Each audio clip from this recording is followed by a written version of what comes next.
Bismillahirrahmanirrahim.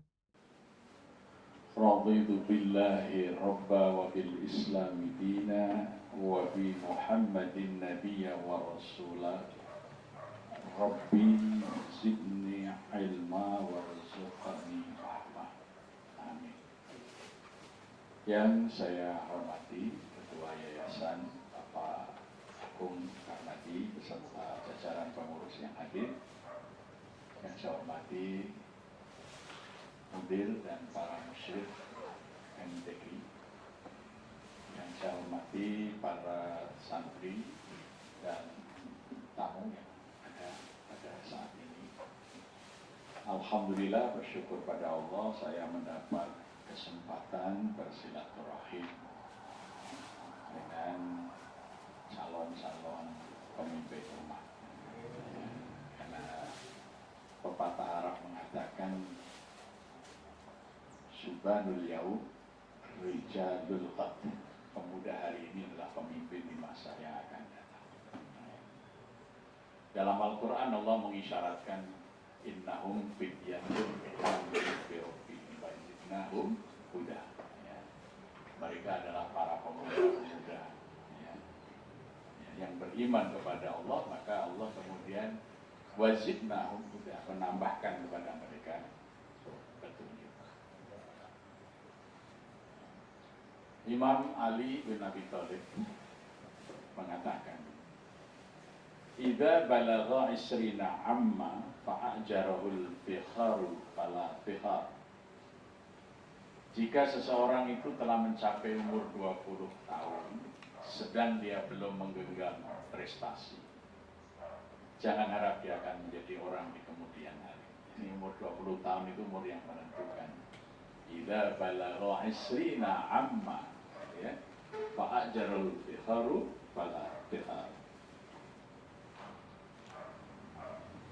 Sedangkan Imam Syafi'i mengatakan hayatul fatta wallah bil ilmi wat tuqa idza lam yakuna la'tibara lidatihi man fattaha ta'lima waqta syababihi fakabbir alaihi arba'an liwafatihi.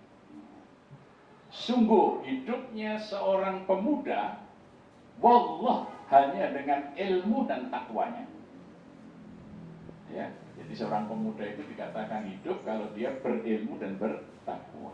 Ya, ini Imam Syafi'i mengatakan, ya, hayatul fata wallah bil ilmi wat tuqa. Idza lam yakuna la'tibara lidatihi. Jika ada orang muda kok tidak berilmu, tidak bertakwa, anggap saja dia tidak ada.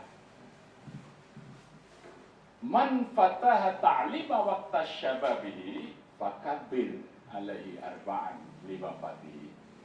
Jika ada anak muda kok malas menuntut ilmu, takbirkan saja 4 kali sebagai tanda kematiannya. Jadi kalau ada anak muda kok nggak bersemangat belajar itu, kata Imam Syafi'i, fakabbir alaihi arba'an, takbirkan dia 4 kali liwafatihi, untuk kematiannya. Takbir 4 kali itu salat jenazah. Jadi kalau ada anak muda kok tidak gemar belajar, mati dia, tidak akan hidup di kemudian hari. Mayat hidup. Ya, itu. Ya, saya ulang ya. Hayatul fata wallah fil ilmi wat tuqa. Hidupnya orang muda itu demi Allah hanya dengan ilmu dan takwanya. Idza lam yakuna la'tibara lidati. Kalau ada anak muda tidak memiliki keduanya, anggap saja dia tidak ada. Jadi tanpa ilmu dan takwa, pemuda itu nggak ada gunanya. Ya. Man fataha ta'lima waqta syababihi fakabbir alaihi arba'an li wafatihi. Jadi kalau ada anak muda malas belajar, malas menuntut ilmu, takbirkan saja 4 kali sebagai tanda dia telah mati. Nah, jadi anak muda yang akan menghidupkan dunia, dia akan hidup, akan mencapai derajat hidup tertinggi yang disebut al-hayatu fil mauti. Jadi orang yang hidupnya itu paling tinggi kualitasnya itu yang bisa al-hayatu fil mauti. dia akan hidup dalam kematiannya. Ya, Imam Syafi'i itu sudah mati, tapi yang belajar pada beliau masih banyak. Kitab-kitabnya itu ya masih dibaca di mana-mana, masih bisa mengajar. Ya, itu para sahabat kita kenal, Abu Bakar, Umar, Ali, sudah mati semua kita kenal. Belum tentu kita yang hidup ini dikenal orang. Itu orang yang mati masih dikenal orang. Itu namanya al-hayatu fil mauti. Orang yang bisa hidup dalam kematiannya, itu orang hidupnya paling baik. Insya Allah dengan wakaf dan mendirikan MTQ Nusa ini, Pak Agung nanti akan masih terus hidup, karena santri-santri yang dididik di sini nanti masih akan menghidupkan ya amal jariahnya dan perjuangannya. Ini untuk dalam rangka apa? Al-hayatu fil maut, untuk bisa hidup dalam kematian. Nah, baru yang kedua kualitasnya adalah al-hayatu fil hayati, orang yang hidup dalam hidupnya. Ketika masih hidup, ya diperlukan banyak orang. Tapi yang paling rugi adalah ya al-mautu fil hayati, orang yang mati dalam hidupnya. Kelihatannya hidup tapi malah jadi beban orang lain. Ya, tidak berguna. Kalau mati orang malah senang gitu. Kalau masih hidup bebannya orang. Itu namanya al-mautu fil hayati. Maka Allah mengatakan wala taqulu lima yuqtalu fi sabilillahi amwat. Dan jangan kamu itu mengatakan orang yang mati di jalan Allah itu mereka mati, bal ahya. Justru mereka itu hidup. Nah itu jadi Rasulullah dan para sahabat itu hidup sampai hari ini. Ya, tokoh-tokoh para pejuang Islam masih hidup sampai hari ini. Belum tentu yang hidup itu masih bisa memberi inspirasi dan kebanggaan. Itu yang dikatakan oleh Allah. Wala taqulu lima yuqtalu fi sabilillahi amwat bal ahya'u walakin la yash'urun. Kita harus bisa mencapai di situ. Dengan apa? Kita berjuang di jalan Allah. Ya, wala taqulu lima yuqtalu fi sabilillahi amwat. Maka kalau kita ingin hidup di dalam kematian kita, kita harus memilih jalan Allah ini fi sabilillah.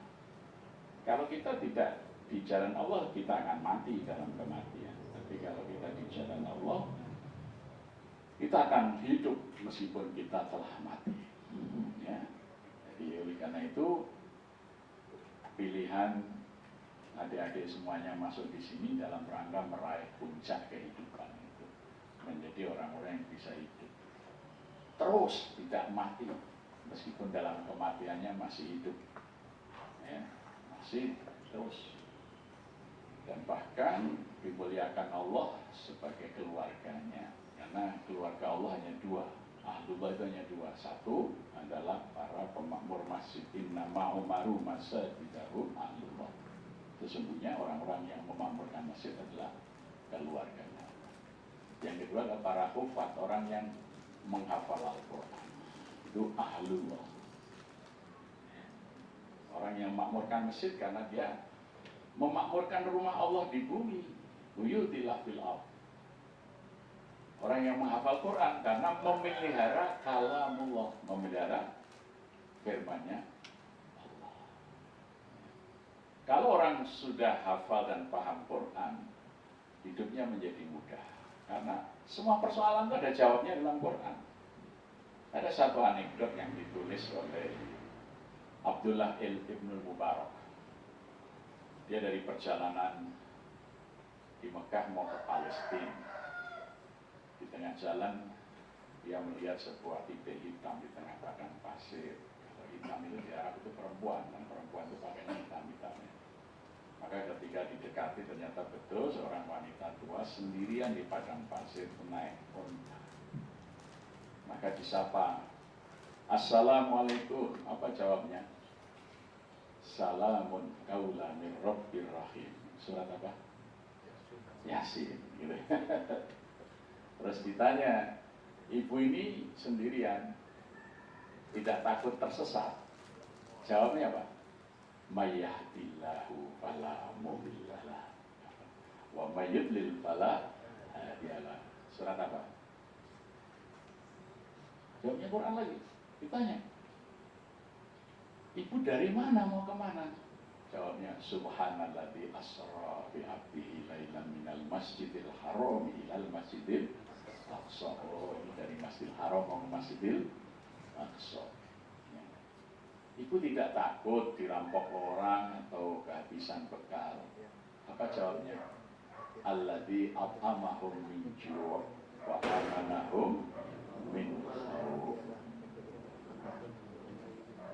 Ketika matahari sudah tergelincir tengah hari, perempuan ini menoleh kepada Abdullah bin Mubarak mengatakan, aqimus sholata liduluki syamsi ila ghasaqil lail wa qur'anal fajr. Inna qur'anal fajri kana mashhuda. Ya, tegakkanlah sholat ketika matahari terbit. Oh ya, kita sholat dulu. Nah, ketika turun dari untanya, Ibnu Mubarak menyedorkan air kalau mau wudu. Perempuan tadi mengatakan falan tajidu ma'an fatayamamu sa'idan thayyiba. Oh ya, tayamum saja, surat Al-Maidah ayat 6 ya. Itu. Selesai sholat, Abdullah bin Mubarak bergegas membuka bekalnya. Perempuan tadi mengatakan, ya ayyuhalladzina amanu dzkurullaha dzikran katsira wasabbihu bukrata wa asila. Zikir dulu, jangan pergi.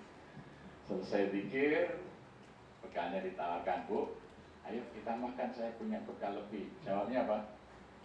Ya ayyuhalladzina amanu kutiba alaikumussyam kama kutiba alal ladzina min qablikum la'allakum tattaqun. Oh, ibu puasa ya sudah. Ini sedang dalam perjalanan, masa ibu ini bukan bulan Ramadan, juga bukan puasa wajib. Jawabnya apa? Wa antasumu khairul lakum in kuntum ta'lamun. Puasa itu lebih baik bagimu kalau kamu mengetahui. Ya sudah. Maka segera bergegas mau melanjutkan perjalanan. Perempuan tadi menyentuh punggung untanya duduk. Dia mengatakan, Subhanalladzi sakhkhara lana hadza wa ma kunna lahu muqrinin wa inna ila rabbina lamunqalibun. Begitu naik di punggung unta berdiri mau bergerak, perempuan tadi mengatakan apa? Bismillahirrahmanirrahim wa mursaha inna rabbi laghafurur rahim. Surat Hud ayat 41 ya. Jalan. Pada perjalanan setiap pertanyaan dijawab dengan Al-Quran, ditanya jawab dengan Al-Quran. Sampai di pinggir kota Palestina itu ada 3 pengendara kuda bergegas mendekati. Oh, ini barangkali keluarganya ya, yang juga menunggu ibu ini datang. Ditanya, apakah itu keluargamu? Jawabnya apa? Innama amwalukum wa auladukum. Sesungguhnya hartamu dan anak-anakmu itu hanya cobaan. Oh, ini anak-anak ibu ya. Wah, ini ketemu caranya supaya perempuan ini tidak baca Quran. Jawabnya, coba panggil Bu anak ibu yang pertama. Ya panggil, ternyata pakai ayat Quran. Ya khudil kita bagi kuat. Surat Maryam. Datang, oh anak pertama namanya Yahya. Kan gitu ya. Ya, jadi sampai akhirnya Ibnu Mubarak bertanya kepada anaknya, ibumu ini sejak saya ketemu sampai sekarang belum pernah ngomong kecuali ayat Quran. Kenapa? Apa jawabnya? Wallahu anzala ahsanal hadis. Sesungguhnya Allah telah menurunkan sebaik-baik perkataan. Kenapa harus ngarang kalimat yang baru? Perkataan Quran itu sudah terbaik itu. Wat tamat kalimatur rabbik, telah sempurna kalimat Tuhanmu, kenapa harus buat kalimat baru? Jadi ini satu gambaran dari Ibnu Mubarak bahwa kalau orang ngerti Al-Quran, semua persoalan itu ada jawabnya dalam Quran. Tidak mungkin tidak ada. Lawang ini dari ketemu perjalanan sampai sepanjang jalan itu tidak ada satu kata pun kecuali ayat Quran. Ya. Maka disebut Al-Quran dari kata qara'a yaqra'u Quran. Qara'a yang pertama adalah mengumpulkan. Quran adalah kumpulan wahyu Allah yang diturunkan kepada seluruh nabi. Maka di situ apa wahyu Allah kepada Adam ada. Ketika Adam tergelincir, ya, maka Rabbana dzalamna anfusana wa illam taghfir lana wa tarhamna lanakunanna minal khasirin. Turunkan kepada Nuh, diturunkan kepada Ayub. Bagaimana Ayub ketika di puncak penderitaannya, Ayub juga mengatakan, Robbi masaniya dzurru wa anta arhamur rahimin. Surat apa itu? Anbiya ya, ayat berapa? Ya, alhamdulillah sekarang ada Quran. Dulu saya menghafal Quran dengan terjemahnya itu belum ada pesantren. Jadi kalau dulu tiap hari buka Quran terjemahnya itu ya, diskusi jadi ya alhamdulillah sekarang ayat ini yang masih ingat. Beruntung kalau kita banyak mengingat Al-Quran, insya Allah tidak lupa ya. Dulu Bung Karno punya jubir namanya Dr. Ruslan Abdul Ghani. Jadi kalau ngisi seminar dia sampai detail waktu, tanggal, peristiwanya ingat. Umur 85 tahun. Jika ditanya Dr. Ruslan Abdul Ghani itu dulu digelari sebagai jubir Usman, juru bicara Manipol Pustek. Dia mengatakan, kebiasaan saya dari muda membaca Al-Quran sesudah tahajud sebelum subuh. Jadi beliau 85 tahun itu masih hafalannya masih jernih sekali. Pak Natsir juga demikian. Jadi tradisi Al-Quran itu memelihara Alkitab. Ya. Jadi insya Allah kalau kita mempelajari Quran, Allah akan membuat kita tidak pikun. Ya. Hati-hati, gejala pikun itu ya ada 3 itu yang awal. Menurut ilmu gerontologi ya, ilmu ketuaan, ilmu pikun itu. Ada kedokteran namanya gerontologi ya, ilmu tentang lanjut usia. Jadi yang pertama kalau orang sudah mulai gejala pikun itu, yang pertama apa? Sering lupa nama. Baru ketemu Pak Agung, nanti mau ingat lagi lupa. Setelah itu gejala pikun pertama itu. Ya. Ya. Yang kedua apa? Sering lupa menaruh barang. Kamu kacamata dinaikkan ini aja, kacamata saya di mana gitu ya. Itu sudah tahap kedua, ya lebih parah lagi pikunnya itu. Nah, tahap yang ketiga itu sering lupa sisiran. Ya, jadi kalau kita itu sudah nggak pernah bawa sisir itu berarti sudah gejala mulai pikun tuh nggak peduli. Ya. Kecuali yang gundul. Ya, jadi alhamdulillah adik-adik semuanya beruntung ini ada tempat untuk belajar Al-Quran dan yang lebih penting memahami dan kemudian menata diri untuk mengabdi kepada Allah melalui terjun sebagai pemimpin di tengah masyarakat. Karena Allah menciptakan kita ini menjadi pemimpin, menjadi wasit. Di dalam surat Al-Baqarah 143 itu Allah menyatakan ya, waja'alnakum ummatan wasatan litakunu syuhada'a 'alan nas. Dan kami akan jadikan kamu ya, umat Islam yang berpegang teguh pada Al-Quran itu menjadi wasit. Sekarang ini kita menjadi bola, ditendang ke sana kemari oleh umat lain gitu. Mestinya kita ini jadi wasit, umatan wasaton. Kalau sekarang dimoderasi, karena wasaton itu moderat. Tidak ada moderat itu. Karena apa? Perubahan dunia itu dilakukan oleh orang-orang yang radikal. Ya. Jadi kalau nggak radikal nggak bisa merubah. Orang-orang moderat itu ya sekarang dipleset-plesetkan jadi wasaton itu kemudian lebih banyak ditafsiri umat tengahan itu kemudian moderat. Padahal sebenarnya itu wasit. Kita ini dijadikan wasit yang akan memimpin. Apalagi adik-adik ini generasi muda Indonesia hari ini yang Indonesia sedang mendapatkan anugerah Allah yang berupa bonus demografis. Ya. Jadi dalam apa sekarang ini pertumbuhan penduduk dunia ini hampir semuanya trennya negatif, kecuali Indonesia. Jadi piramida penduduk kita itu sangat ideal sekarang ini, ya. Spanyol, Yunani bangkrut karena apa? Penduduk usia mudanya hanya 40%, yang 60% lansia. Oleh karena itu mereka menjadi beban. Ya ekonomi lumpuh karena yang produktif itu yang usia muda. Ya. Sekarang dunia sedang ketakutan dengan apa yang disebut the tsunami silver rambut, itu rambut perak maksudnya. Jadi dilanda oleh penduduk yang berambut perak, artinya penduduk yang usia tua. Ya. Jadi di negara-negara industri maju ada kecenderungan orang tidak suka punya anak, kalau toh punya anak dibatasi. Karena mereka takut tidak bisa mendidik anak dengan baik, karena mendidik anak lebih sulit dari mendidik anjing. Maka di Eropa, terutama di Inggris, populasi anjing lebih banyak dari populasi anak-anak.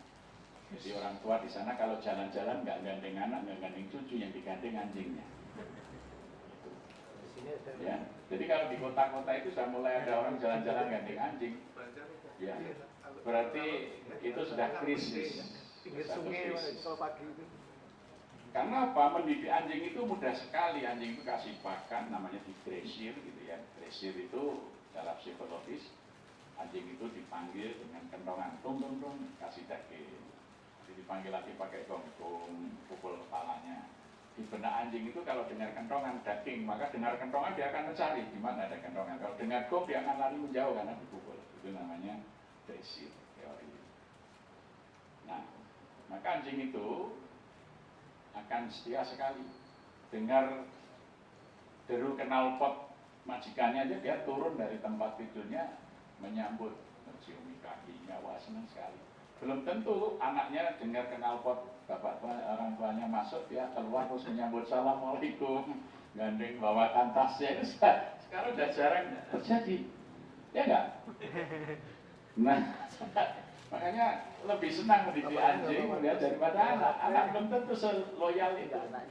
Itu ya. Maka di Inggris itu sampai ada 7 perempuan meminta kepada Mahkamah Agung Inggris untuk diizinkan menikah dengan anjingnya. Karena anjingnya lebih setia dari suaminya dulu. Ya, Anda bisa bayangkan, ini benar terjadi. Dan banyak anjing kaya raya. Karena orang tidak punya anak, kekayaannya itu diwasiatkan melalui testamen pada anjing. Kalau kita ke Tokyo, saya ke Tokyo itu diajak ya, untuk apa? Ada stasiun di Tokyo itu, di situ ada patung anjing yang banyak sekali orang berziarah. Apa? Itu hanya karena kesetiaan. Jadi anjing itu tiap hari ngantar majikannya naik kereta api mau kerja. Nanti jam sore majikan pulang kerja, anjing itu saya nunggu di situ. Sampai majikannya sudah meninggal, anjing itu tiap hari tetap begitu, pagi di situ, sore di situ, sampai mati di situ, sehingga dibuat patung. Jadi menjadi dewa kesetiaan. Jadi kalau punya pacar, diajak ke situ untuk bersumpah di patung anjing ini supaya setia. Itu di tengah modernisasi orang Jepang itu, pikiran-pikiran begitu itu masih muncul, ya gitu. Kalau di Kyoto itu ada namanya Dewa Kerbo, ada patung Kerbo gitu. Jadi kalau kita masuk ke kuil itu narik tali ada suara kleng gitu.